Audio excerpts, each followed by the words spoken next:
Also with you. Dear God, we thank you for cameras, and we thank you for patience. And I thank you for this group, and may we bless our time as we exit Exodus. Amen. Good news there. There is. So I will say, I never realized that Exodus was quite this repetitive. And I have enjoyed kind of going through Exodus, but I'm ready to move out of Exodus. Yes. So we're going to finish Exodus today. For those that weren't with us the whole time in Exodus, we're going to do like a 10-minute rush through the whole book. And then I printed out my slides, and for some reason they're on cardstock. But if someone really wanted to take that outline with them, I printed it out in the beginning. But when I send out this PowerPoint, it has our whole outline together. So that way, if someone really wants to just like catch back up through, you don't have to go looking back in the past. It'll all be in this. Next week, we'll be looking at Leviticus. So I'll ask that one question again. Has anyone found any burning Leviticus questions that you really want to know? They have all the answers. They have all of the answers. Okay. They'll tell you everything. So we will do a brief kind of overview of Leviticus next week. And I don't know if anyone remembers like 3 or 4 years ago when Adam Bean did a Sunday school and he talked about, so I talked with him last week, and we're going to maybe do the 5 minutes of some of what he brought up. If you remember that and you're like, that was so cool. I just want to remember. But yeah, now we're going to journey through the Bible and make our way through Exodus. So following our reading schedule, following that Jewish reading schedule, we're going to cover 2 different sections, which is the assembling and the accounting. And so yet again, this is going to sound really repetitive for what we've done. We're building the tabernacle like the 3rd time. Is kind of what it feels like. But this is the final completion of the tabernacle being built. And then chapter 40 of Exodus is kind of this ending, and it's going to lead us both into Numbers and into Leviticus, which we'll look at next week. So this is our reading of what we have done. And I want to bring back up this picture. So the Exodus, you can kind of sum it up in this phrase, I am the Lord your God, or I am Yahweh your God, who brought you out of Egypt. That's kind of the main story, at least for the first part of the Exodus. It's this Exodus out of Egypt. And so this story becomes very special because it's about oppressed people escaping slavery. And this is our reading through all of it. I really like this outline when we kind of break it up into 3 different sections. So the first part, it's Israel in Egypt, and then the Exodus out of Egypt. That second part is on Mount Sinai and the giving of the covenant. And then the last section is what we've done in 2 sessions. We kind of scooted everything together. I thought we would go slower. And I looked at it and I was like, no way, we're not going to spend a month on that. And this is the building of the tabernacle. And so that's the breakup of this. We're in Egypt, we're on Mount Sinai, and we build the tabernacle. That's kind of how you break up Exodus. We'll come back and look at this outline because there's a first section of laying out building the tabernacle. Then there's the golden calf incident. And then what we do today is almost exactly repeated of building it. And it makes one of those chiasms, those pyramid structures. So it's how you draw focus. And so it's almost like this is their second chance at doing the work of God, is what we're going to see today. Any questions on that, what we read today? Okay, I'm going to do a little overview of Exodus for those that are newer and haven't been with us the whole time. So this is Israel, and it's right down in the middle of 2 big empires in the ancient world. There's the Nile River Empire, Egypt, and the Mesopotamian Empire, so Babylon, Assyria, Persia, it goes through different names. And Israel is right smack dab in the middle of it. And so it's a crossroads. It's also special because right here is the Mediterranean Sea. And this is how you get into the rest of Asia. So everyone has to get through Israel. It's kind of like Knoxville. We have 2 big interstates passing through us. So everyone comes here. And when we talk about the scriptures and the way it's put together, we usually talk about 2 main sources. So there's the non-priestly sources, and there's the priestly sources. And those non-priestly ones, they come from all these old oral traditions. On this chart, it's kind of these ones hanging out up here. I just got this last week, a new frame, I brought it in. But there's all these oral stories that have been passed for centuries. And they kind of form around two things. There's those that form around Abraham and the three patriarchs, and those that form around Moses. And you can generally think about it, the ones about Abraham and the patriarchs, if you add that with the priestly source, you get Genesis. And if you add those oral stories about Moses to the priestly source, you get Exodus. And that's kind of how the Bible was composed. So there's two main kind of sources of authors. And then there's an editor and a redactor, and they do all this other stuff. This is kind of what it looks like when you break it up. But we don't care about that because the Bible's a finished project of how we got it today. But some nerdy people like me like to break it up. And when we started this class, we would color code every single chapter and verse. And even dissect some verses and break it apart. And this is all going to be in the PowerPoint if you want to look at it. This is that printout that's right here if you're really interested in that sort of thing. Whenever I look at Scripture, I always bring it back to the story that comes with wrestling with God. It's there at the end of Genesis when Jacob is coming into the promised land and he wrestles with God. And at the end of it, he gets a new name, Israel. And he's named Israel because he wrestles with God. Whenever we encounter God, especially in our scriptures, it can be painful and scary sometimes. And I like to think about the way I kind of study Scripture like this wrestling. When Jacob gets done wrestling with God, God reaches out, or the angel, and breaks Jacob's hip, which they say is why the Jews don't eat the hip bone to this day.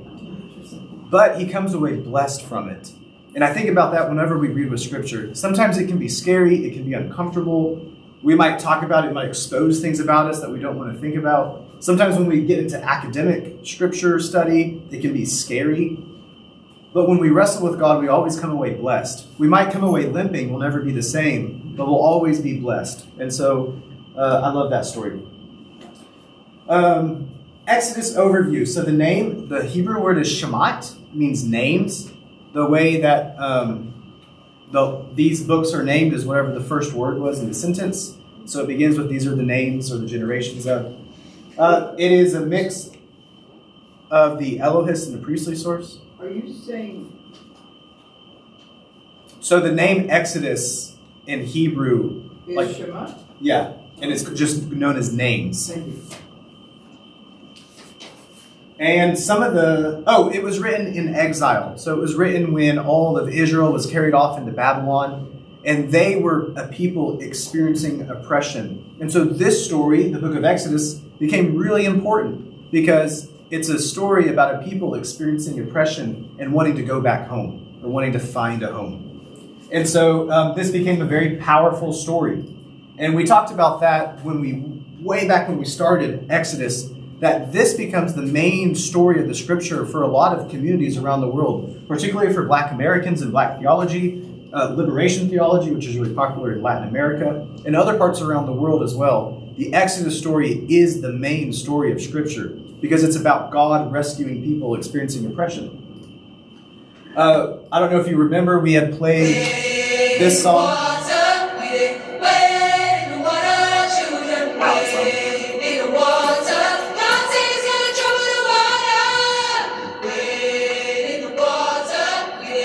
You probably know that song, Wade in the Water. It's one inspired by the story of the Exodus. There's also this one, I just wanted to play it. I think we played this when we were at the 10 Plagues, but the Pharaoh, let my people go.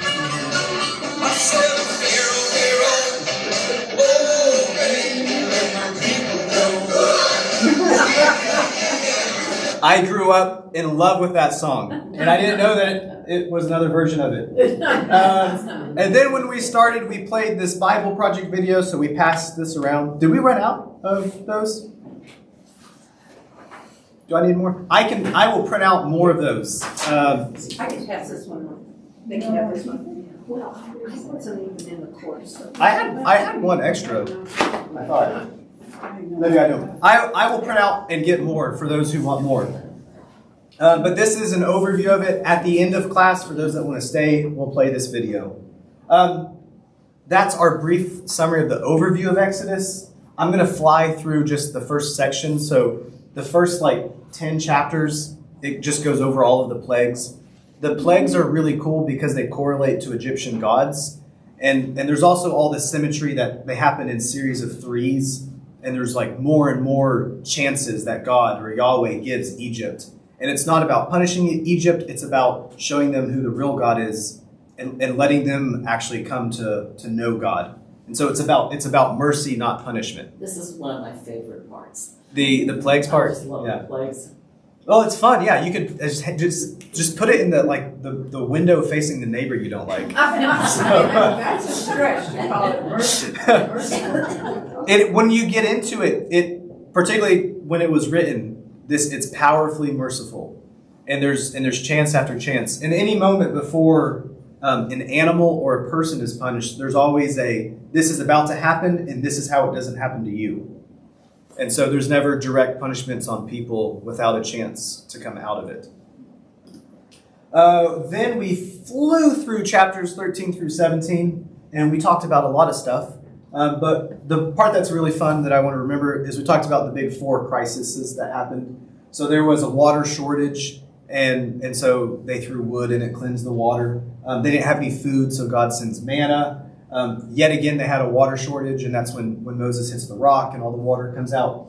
And then there's that military threat. If you remember, they have to hold up Moses' arms. So time and time again after the Exodus, crisis after crisis happens. The people complain, and God rescues them. That's kind of the series that we saw that day. Then we looked at the Decalogue, or the 10 Commandments. So in Hebrew, it's the 10 words. And it starts with, I am the Lord your God. And so we talked about that for a lot. That was a lot of fun. And then we expanded that next section, chapters 21 through 24, and we went through all of the very specific laws and festivals that were about celebrating the Passover and the Exodus and the giving of the 10 Commandments. And that brought us to where we were just a few weeks ago, this third section of Exodus. We built the tabernacle. What do you know? We're going to do it again today. And so... No, actually, I had a teacher that said if they repeat it, that means it's important. Yeah. Was that me? It must be important because I say that a lot. Funny enough, I have another slide that says that. And that day we combined it. We also built the garments out for the priests and everything. And coming up, I have a diagram because someone was asking, I think Marilyn was asking about which one was the ephod. I got a picture that has that. And then, so this was not last week, the week before that, we got to the golden calf incident. It's one of my favorite moments. It's just a funny incident that happens. And if you remember, so they're up on the mountain, great things are happening. And then they build this calf. And Moses makes everyone drink the metal flakes from it, and they get sick and die. And it's kind of a purging of the community, and they get a second chance. And that's what we get to today, is this second chance to start over. And that's where we come today. I did that quicker than I practiced. I'm so happy. And y'all even asked questions. Okay. Oh, that was awesome. We're doing great on time. Okay. And that's where we are today. Here's our map of where we are. So we started up here in Egypt, the land of Goshen. It was the most fertile kind of the land there in the Nile River. There was the Exodus. They crossed the Red Sea, and they've worked their way through here. And you might ask, why didn't they just go this way? Because they're trying to get over here. And the answer is because we have 40 years to get there, so we got to go somewhere. But there's also a lot of other special things that happen, particularly where we've been essentially the whole book, at Mount Sinai or Mount Horeb. It's the same mountain, essentially, just a different name. But there's other 2 places, Merah and Elim. These were places where they were complaining. And you would think God would be like, guys, I just saved you from the most powerful nation of the world. Get over it. But instead, God's like, here's an oasis. Why don't you come and rest? And I love that story. So I put a star on those cities because it's really powerful to me. Sometimes life's overwhelming and we feel like we can't do it. And we can go to God with that, and God gives us a break. That's okay. Okay, and that's where we come to today, chapters 35 through 40. Did everyone get the outline that I sent? Okay, I had one brief change to this. I combined this point to preparations and offerings because I couldn't have a space there. I kept trying to force it onto one slide. That's the only change from the outline that I sent. So why is Exodus so repetitive? Exodus is repetitive because it reminds us what's important. So just as a reminder, these stories come from oral traditions. And when you can't highlight or bold or make the font bigger, you just tell it more than once. And so one reason this is so repetitive is it's the way you draw attention to it being important. And so when we read Exodus, we come to understand, oh, the tabernacle is important, or how we worship God and that we worship God is important, and how we do it as a community together. And when I've read Exodus in the past, I've always thought about it just as the Exodus that happens in Egypt. But that's only half the story of what happens. The other half is about the tabernacle. And so one thing I've come to learn is that it is just as important, the tabernacle in Exodus, as it is leaving Egypt.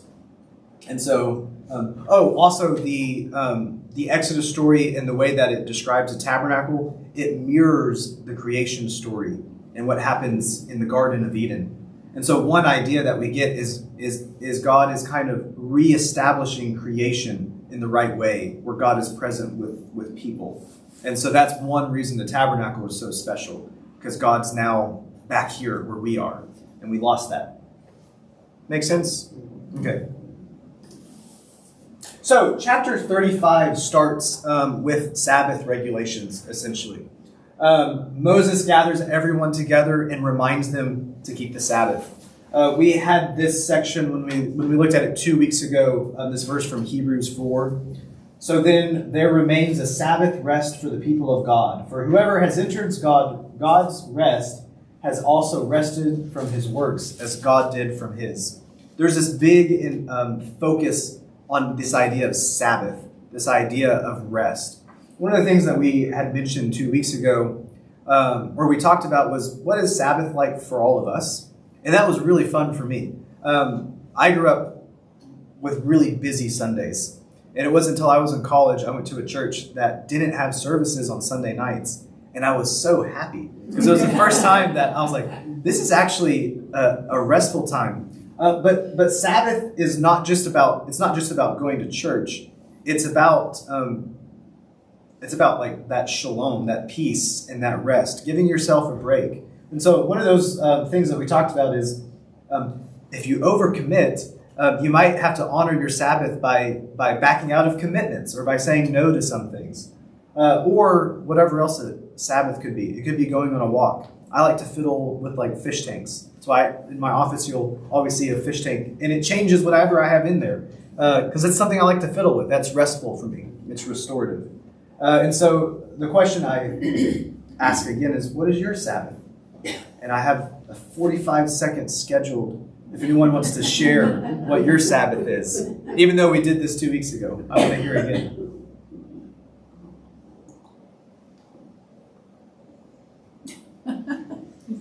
Soccer? Take the dog for a walk. Oh, that's what we got a puppy, and my dog time does not feel restful anymore right now. I was leaving my house this morning after letting them out like 8 times, and I found a pee puddle, and I like lost my mind. You were out 8 times. I know. I was like, I'm like every 30 minutes. I had it on a timer, letting him out, so I don't know when he peed. But that's the first part of chapter 35: Sabbath, rest. And then we get to, we're going to build a tabernacle. So this is the part that will start to feel really repetitive. Yet again, Moses asked everyone for donations. If you remember way back when it started in 25, they did the census.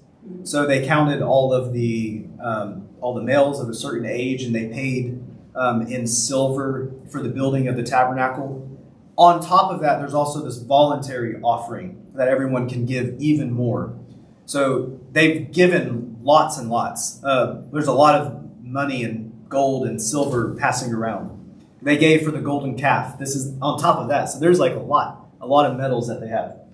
And this is even more than where we started, which was around 20,000 pounds of wood and bronze and gold and silver, not including all the yarn and the materials that they had.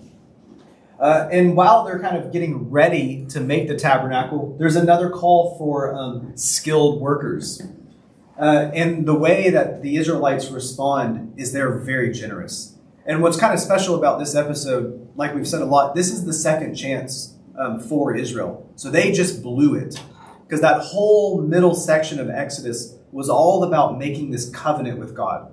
And we spent, I think, like 3 weeks talking about different structures covenants can take. And it's like a subservient king is coming under an emperor. And that emperor is like, I'll take care of you and I'll do all this if you do this for me. And Israel says, yes, you protect me and I'll worship you and I'll do all of these things. We're entering into this mutual relationship. The first instant they go and they make another calf, they make another god. So they have blown it. So this is their last chance. And they respond out of generosity. And so we're seeing a relationship kind of being restored. Alexander, I think I remembered something wrong. I thought that they did not build the calf as an item to worship, but something they expected God to come and sit on. Well, so the way we talk, the calf itself was not the god. It was what God would ride on. Right. But it very starts with, these are the gods that brought you out of Egypt. Like they gave up on that God on the mountain. Do we need to scoot seats? Are we? No. Oh, okay. That's a great. Yeah, that's one thing we talked about too. So like the mercy seat in the Ark of the Covenant was a seat for God. You might, if you ever see Islamic kind of paintings, Muhammad's never pictured. There's an empty horse. That's Muhammad, because you can't paint Muhammad. It's the same idea here. You can't actually make God, so you make the thing God sits on. But it was an idolatry thing. I kind of combined the rest of 35 and 36 because we get to these two guys that I'm not going to try to say their name. And I love that this is this old kind of medieval style painting of them making the furnishings. But here, God selects two people to be the ones that craft the actual metalworking and everything for the Ark of the Covenant and all the other furnishings and all of the tabernacle. One thing that's different in this account to when we looked at it 2 weeks ago or 3 weeks ago is that here they're teaching other people. So in the first account, they themselves were the only ones doing it. Now they're kind of like the taskmaster over the whole project, and they're teaching other people. But what's really special about that is they're almost like normal people, and then God like infuses the Spirit in them to make this crafty metalworking and everything, which is really cool. And one of the I'm going to come back to that in a second. Then they start the construction of the tabernacle. I don't want to spend the rest of 36 looking at it, so here's some pictures. That's what the tabernacle looked like. Here's a place in Israel that you could go today and look at it, but it has a large courtyard around it. It was kind of tall. When you walked inside, there was all the different pieces, so the Ark of the Covenant, the menorah or the golden lampstand, the table for incense, the other table that had the showbread and everything. But what I really like about the story of the two builders that go and build all of this is that it's like they're normal people that God calls and equips. This is a quote. I remember it as a child, and I looked it up when I was putting my PowerPoint together, and it's like attributed to like 80 different people that are all claiming it. But it's one that's special to me. God doesn't call the equipped. God equips the called. And I love this idea. The whole story of the Bible, it starts with normal things, and God does something with it. It's how this whole story of creation, it's how humanity starts. There's normal dirt, and God forms it and breathes in it and makes something out of it. And as the whole kind of story of creation goes, God calls and reaches these normal people and does something great with them. And most of the time they mess it up, but God still works through people. When it starts with Abraham, if you remember, he's just this normal guy there in Genesis 12, and God calls him. He says, I will make this great nation out of you. And even way back when we started in Exodus with Moses, when God is there in the burning bush, there's this series of 4 things that happen. And Moses is like, I'm unworthy, which we do a lot too. We feel like God calls us, and we're like, I'm not worthy to do this work of God. Well, Moses started with it, and God says, it's not about you being worthy, it's about me sending you. And then Moses says, well, I don't even know what to say, which we do that too. I don't know what to say or do if I feel like God's calling me. Moses is like, God, I don't even know your name. And so God tells him his name. And then the next thing, Moses is like, well, people won't listen, which we do that. We say, I can't make a difference. And God says, yeah, they will. And then the last part, Moses is like, well, I can't even speak, so you shouldn't even choose me anyway. And we do that too. We say, I'm not equipped to do this work. But God always equips us when he calls us. I love that story. I find this so comforting to me. There's just normal people. God picks them and equips them and does the same with us. So my encouragement is you can be like those 2 guys too. Because I'm not going to say their name.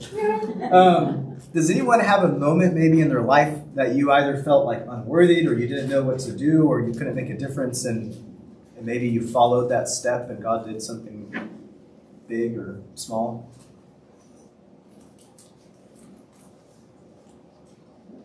I see you smiling. I feel like you're thinking of something. I mean, we all do. I mean, that's where we grow as a person. You know, when I went from public school to a private Christian school, and I got there and all these kids I was teaching knew all this Bible, and I thought, where have I been all my life? I've been in church, and it was very humbling. I thought, oh, why am I here? What do I do with this? Yeah, big time. But the reward was amazing.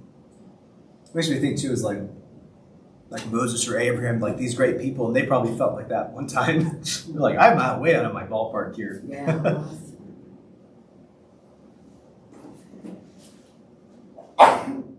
Okay. My last question to leave you with is, where is God calling you? And don't be afraid, because God goes with you when he calls you. Oh, great. We finished chapters 35 and 36. Okay, what did we learn? So we learned that Sabbath is important. Rest is important. That is something I keep learning in life, especially after having Poppy. I need to lean into rest more. Also, we see that Israel is going to continue to volunteer all of their belongings and everything and themselves to worshiping God. So we're seeing this recommitment to the relationship. And they're not just doing the bare minimum, they're giving more on top of that. And so we're seeing that in their repentance. That's special, again, it's that renewed commitment after the golden calf. And the other thing that we see is that this craftsmanship in this detail is important. So these are very detailed chapters for everything that they're going to craft. And we're seeing it's important because the worship of God is important and how we worship God is important. One thing I didn't include in this PowerPoint, but I just want to throw it back in because we looked at it when we did this the first time, is that all the measurements are given in cubits. And a cubit is essentially from your fingertips to your elbow. It's about 18 inches, but it's a very human measurement. And so there's this great kind of bringing together of this divine worship and divine templeness and heavenly things. And it's brought down into man-made stuff. And that's special because God's reaching down to us. So we get to experience God. I like that about the building of the tabernacle. We learned that you can work for God too. And finally, the tabernacle is actually being built. So we've talked about it being built, but now we're going to build it. And that gets us into chapters 37 and 38. Before we move there, any questions? What we looked at? Oh, great. Okay. So these chapters are all about making the Ark of the Covenant, the table for the bread of the presence, which is the showbread. You might have heard it said to us that. The golden lampstand, that's the menorah. The altar of incense, the anointing oil in the incense, the altar of burnt offering, and the court of the tabernacle. When we first looked at this, we went slide by slide and looked at all of these in detail. We are not going to do that. I will send a video that we played that day that kind of gives it's like a 3D movement through the tabernacle, and and why all those pieces are important. The only thing to kind of just know about it, usually it was made from wood and then covered in metal. Some things were made out of pure gold, like the lampstand, but anything that was used regularly was made out of bronze, because bronze is a more durable metal. So, for instance, like the altar that was going to have animals slapped on it and poked and prodded, that was all made out of bronze. All the instruments like hammers and pokers and all of those things were made out of bronze. This account is slightly different from the first account. One cool detail about it is we learn about for the burnt offering, that big pit, that the bronze mirrors in it were donated by women who served at the entrance to the tent of meeting. That's really special in this account because thus far in Exodus, everything about the tabernacle has all been men. And so now we get to see women included with it, which is special. One of the things we mentioned in the golden calf incident is that it was almost like a giant sex party around and with the golden calf, and that would have then included a lot of women. And so, like, thus far in Exodus, there's been no holy women popping up, and so now they're here. And so, yay, you're there too. But that's kind of a special line that gets inserted, so I want to draw importance to that. And like we said before, there was around 20,000 pounds in materials, and they gave on top of that. Oh yeah, and then this is from the priestly source, and so it's very specifically mentions the priest. I feel like that's enough said about making the tabernacle. It gets built. Any questions about it being built? Or about any of these specific parts? Fun fact, the golden lampstand has less arms than the menorahs today. So that's cool. So where did the 9 come from as opposed to the 6? So the 6 with the one in the middle is the 7 days of creation. And so the tabernacle is all about like creation in the Garden of Eden. The 9 that is today with Hanukkah is in the Maccabean revolt. There was only oil for 1 day. Wow. And that oil burned for 8 days. And so they added 2 more. I think they had some extra bronze too, and so they just kind of stuck it on. Oh, okay, let's see. 37 through 38 continued. So how long did the tabernacle last? Did it last until they built the first stone temple? So this is, about that 40 years of wandering that's going to take place. And then they move in, and we go through the series of Judges, which is a couple hundred years, roughly. We don't really know how long. And then there's Saul, and then David, and then Solomon builds the first temple. So this tent is still around before all that? Yeah. So this is what they're using to worship kind of until that point. And like worship in Israel was very decentralized until you get Solomon building the temple. And so there's other high places and worship sites and stuff besides just the tabernacle. Like churches? Like churches, yeah. Also, and if you think about like the early church, it's like before the papacy kind of rose to power and centralized all of the religion. This is like the priestly class was only one class as well. Speaking of the priest, they have funny robes. We also have funny robes. So we talked about this before, but so there's the ephod, the big. Here we go. Let's look at this. So there's the ephod is the garment that goes underneath. The breastplate is that square, and it has all those stones that represent the tribes of Israel. They have the blue robe, and then there's the tunic, which we have a picture. Oh, I took it off. This picture has there's a normal white garment, which is kind of like our owl that we wear. It's like the all-purpose garment. So this is for the most priestly of functions. Think about it like when the priest puts the chasuble on. They go all out, but they don't wear that all the time. There's instructions, yet again, for building all of these things. And then we come to the end of chapter 39, and the work is completed. And so after they have now built all of the things for the tabernacle, and the tabernacle itself, and all the garments for the priests and everything, they bring it all before Moses. And Moses looks over all of it and makes sure that it follows the instructions that God lays out.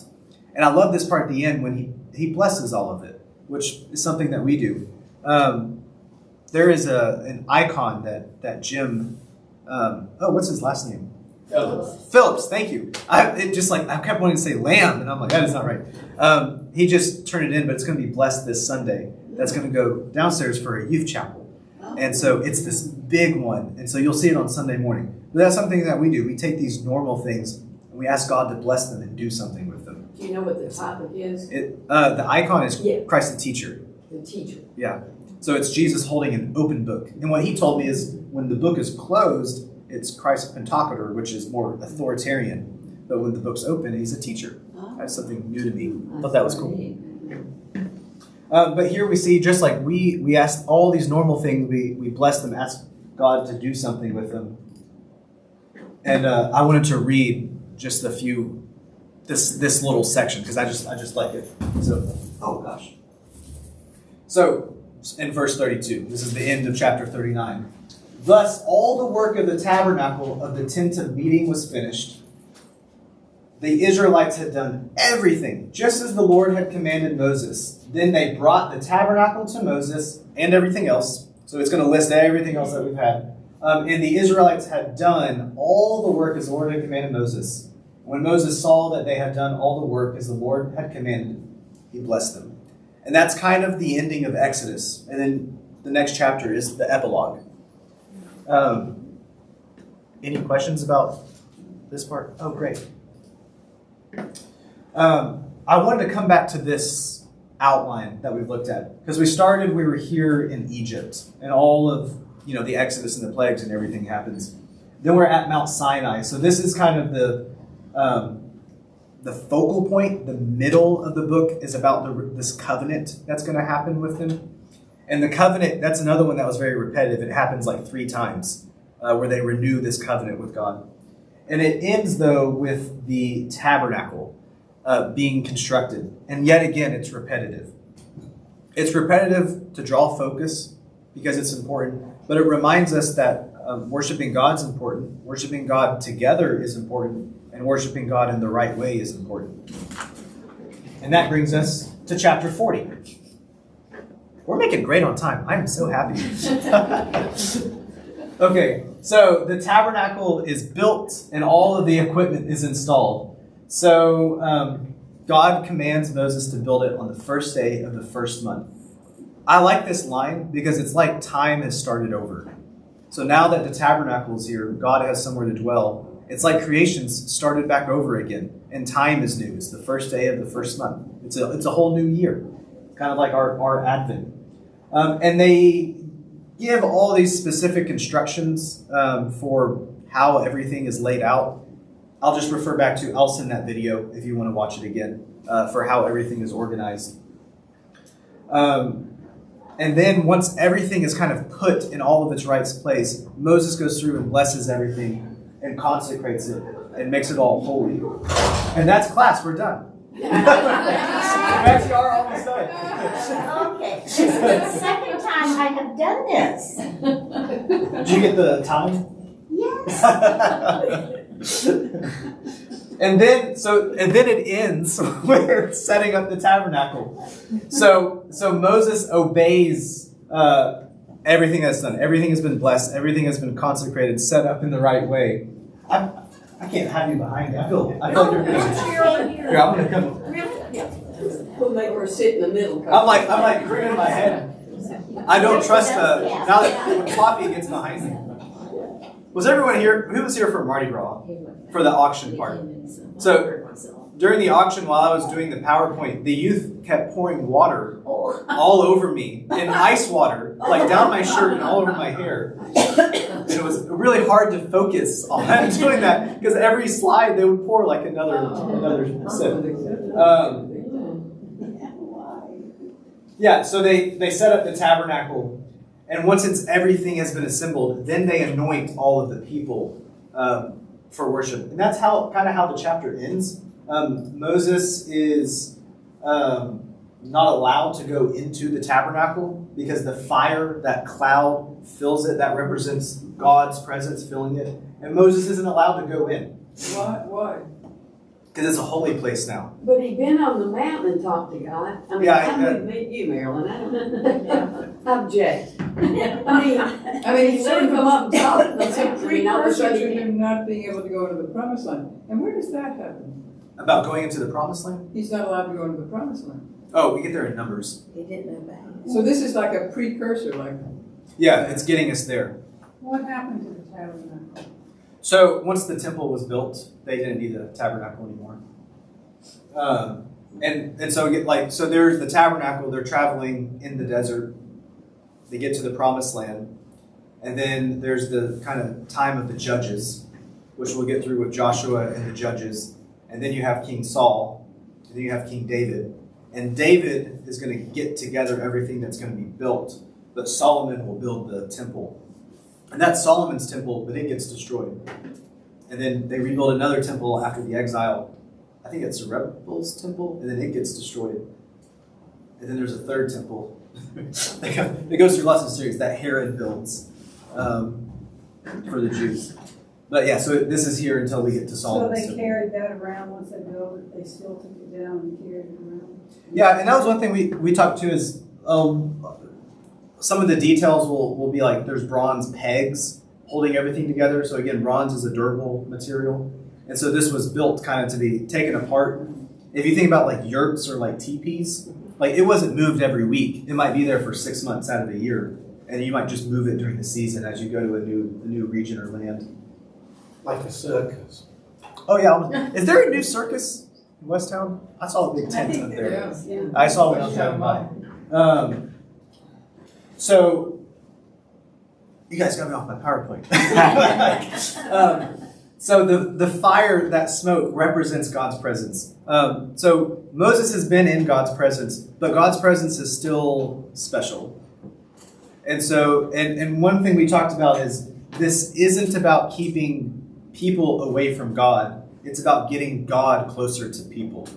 And so one of the ideas that we have here is this is God's like full consecrated presence. Because when Moses is in the presence of God, if you remember, God puts his hand over the mountain and passes over. And so he doesn't actually see the face of God or the full presence of God. It's kind of a glimpse of it. And so here, though, it's like God is fully dwelling in this place. Like God is here with us. And it's not about keeping God away. It's about getting God as close to us as we can get. And we have to get ready for us to get closer to God. I really like this part, how it ends. It ends with this phrase about them being the house of Israel. And one of the things that's special about it is, what's a temple? Like the definition of a temple.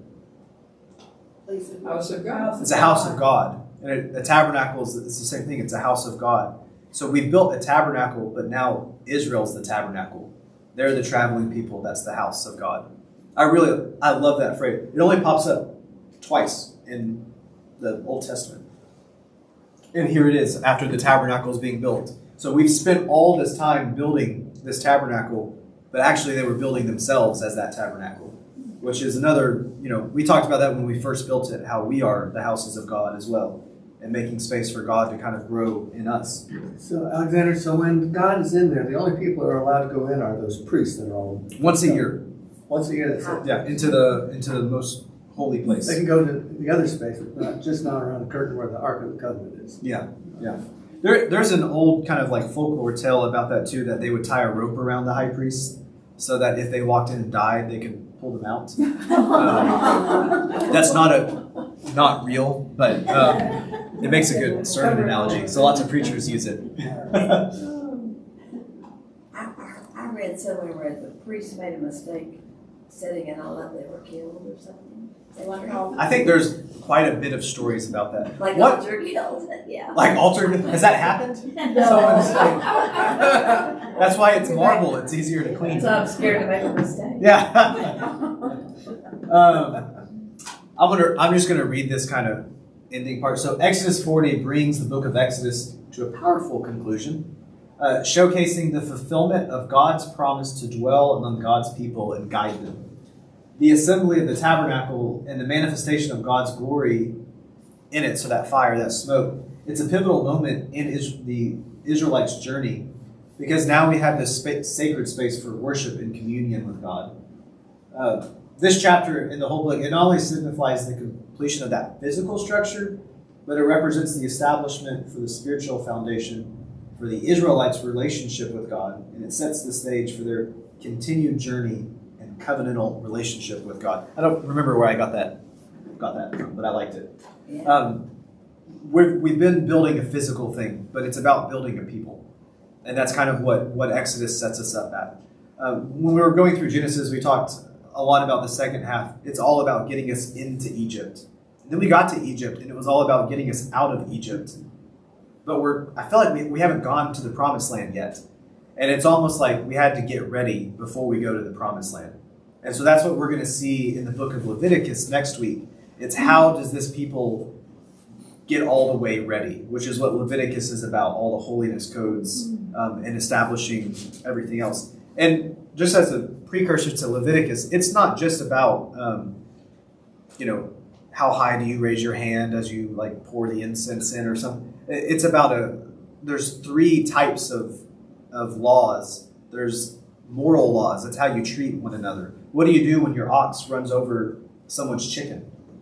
Well, what if that ox had ran over other chickens before and it's killed lots of chickens? It's very detailed. It's about how a community organizes itself. And there's only 613 laws in all of the Old Testament. We have thousands and thousands of laws that make up like the U.S. whole law code. So it's not really that many. Okay. Any questions? What's Well, I'm thinking it's kind of like God thought he could take care of things up on the mountain, but then the people built the calf, and so he had to come down from the mountain. Yeah. And then, it's kind of a precursor to Jesus. It's Yeah. even more, he had to do more than just come down from the mountain. He had to send his son because we keep screwing up. Well, and we talked about that too. So with we're before the golden calf. So remember the 2 lambs that they would have, or the 2 goats? So they would have 2 goats, and usually they would kill one in the morning and one in the evening. But once a year, they would take one goat and sacrifice it and take its blood. That's when the priest would go in and splash it on the mercy seat. There, the Ark of the Covenant. And they would put it on the other goat and send it running. And that becomes a picture that a lot of New Testament writers will take with Christ and the cross.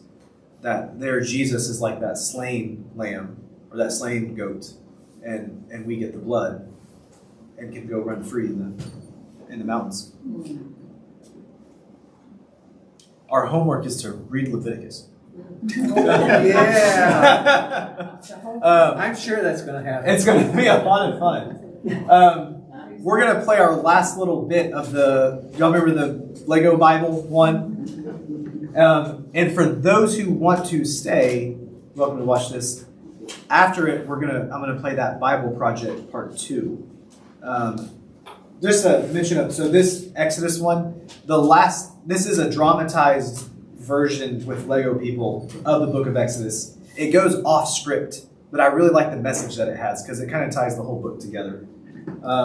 Let me skip to 41 minutes. These Hebrews. Moses, I told you to speak to the rock, but you didn't trust me. Here's when Moses is not allowed to go to the promised land. As if the power to bring water came from you and your staff. Because of this, you will not be the one to lead my people into the land I have given them.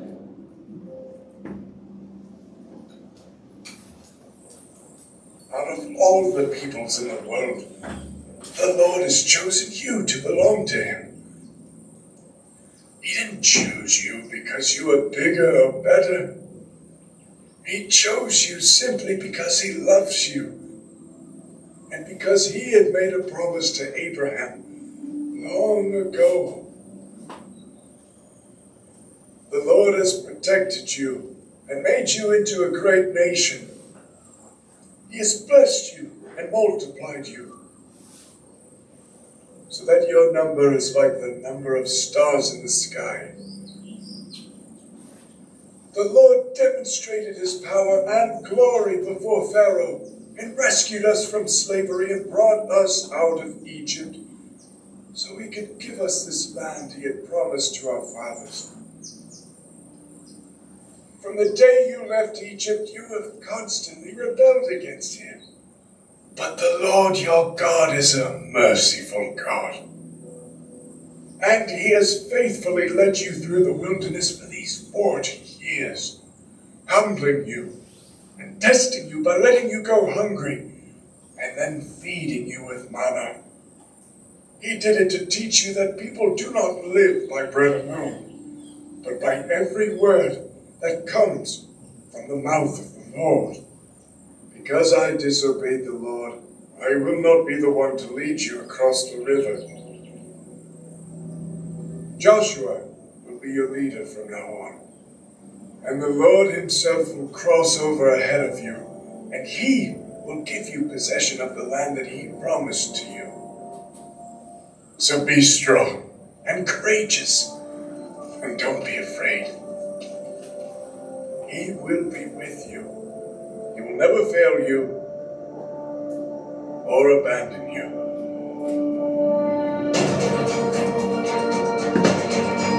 So that's not actually in Exodus, but it's a good ending to it. There's a people, God's going to do something with them, and you can be that people too. That's Exodus. I'm going to play this in a moment. I have a few housekeeping questions. Okay, next week we're going to look at Leviticus. The week after that, do we want to jump into Numbers? I said Novembers. Or would anyone want to do like a 2-week like church history thing? I kind of really want to do that. That was enough. I kind of really want to jump into Numbers and wait till we have like a break and do it, but I want to just see what everyone's feeling Next like. week is Fish Thursday, if that means anything to me. Oh, next week is Fish Thursday. Who's out next Thursday? Well, but we're typically here all the time. Do you want to be here for Leviticus? Yeah, I would like to be for Leviticus. Are you going to be here next week, Marcia? No, I'm helping Susan. Yeah, but we'll be done before class starts. What are you doing? Well, true. Delivery? No, No no packaging. packaging. Yes. We deliver. I deliver, Bruce and I deliver too. Will you be here for? Well, we always try to hope we get done, yeah. Okay. So we'll do Leviticus. Did Numbers jump into our Numbers? Because we'll start with an overview of Numbers, of looking at the whole book, and then we'll go section by section. Works for me. Cool. Okay. Next question. So this class is getting big, so I'm contemplating dividing into like 2 times. Would anyone want to do evening, like a day of the week in the evening? Can you These are not all give us some we don't more go- space I don't know where we would go. downstairs? Well, I don't. What's more than 12 people feels like a big group. You do a brotherhood. Oh, sure, we could go down there. They have a TV Yeah, there's TV and everything there. and a coffee maker. Where is that? Where your class meets. Old On Sunday. Oh, so you're the ones who move our tables sometimes. I think that you move theirs. We do it just to irritate you. At the You end. succeeded. Would anyone Yeah, that works. want to do stuff at a different time? Like still this time, but then also like just a second group at a different time? That's a lot of work for you. Yeah. Well, it's the same material. We'll just go over it. Yeah, but it's. I like the idea of keeping this Let's group stick together. Oh, yeah, We just know keep it these like it people. is. Oh, okay. Thank you, Marcia. I feel like our group's getting too big.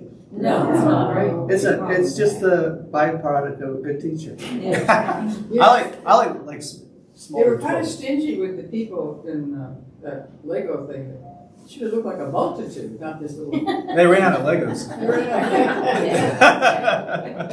Tight budget. Okay. It's okay if we grow big. I think of going down there because we hold 30 people easy. In there. Yeah. Okay. Well, maybe we'll move down there. And it was warm this morning. Yeah. Well, It's gonna stay warmer than this room. one day we'll have our heat fixed. Well, the guy's Is this out the there light? as we speak. He's out there every day. I think it feels good here. John, you said that Oh, you all right, does it bother you? Yeah, there's a coffee maker down I like smaller groups when you can have like more discussion-y time. I think like once you get more than 10 or 12 people, there's Well- less sharing. there. You asked 3 times for a discussion, nobody said anything, so how's that gonna happen? If we're smaller, there'll be more. Maybe I don't know. This is not a shy group. I don't think anybody's Thanks So for we this wouldn't group. dare interrupt. Say what? I said, you're happy that you're on time, so we wouldn't dare Oh. raise a hand or, which is good. Who needed another Exodus sheet? If anyone wants them. Yeah. One. Do you want? He's getting things out before. I think we did when we started. Yeah, you did. You know what? You Give it can to have somebody one. that I have one. I I have have one at one. home. Okay. What about those other things that we've got? I'm gonna print some real quick. Hey Alexander, you can that video next. And then you get a, Say what? Yeah, is the video next? 'Cause Yes. John and I watched it, so we can go. Right. so he's got everything upstairs. Okay. Except for this. This video was our romantic movie last night on Valentine's Day. Oh. We've We already held seen hands it. and watched it. We've already seen it. Y'all have a good week.